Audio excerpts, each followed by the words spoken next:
Cairan kimia tumpah di Padalarang, Bandung Barat, ratusan motor mogok dan cat mengelupas.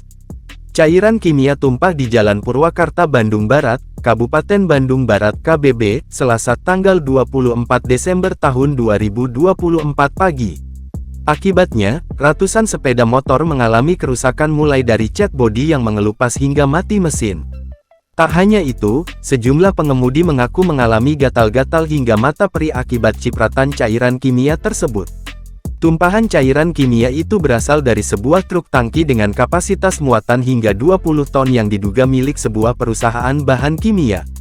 Dari pemeriksaan Dinas Lingkungan Hidup DLH, Bandung Barat, cairan kimia tersebut merupakan cairan kaustik soda liquid NaOH40. Dari sisa cairan di tangki yang dicocok dengan surat jalan pengemudi.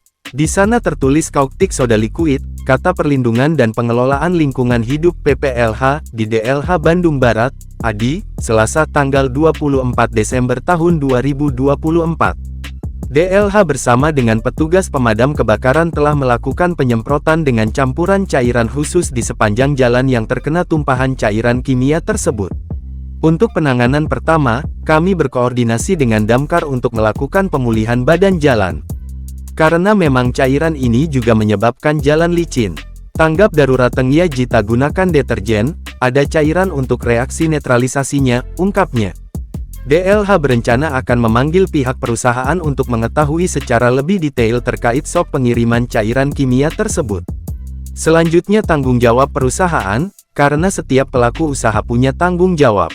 Nanti kita kerjasama dengan kepolisian, pungkasnya.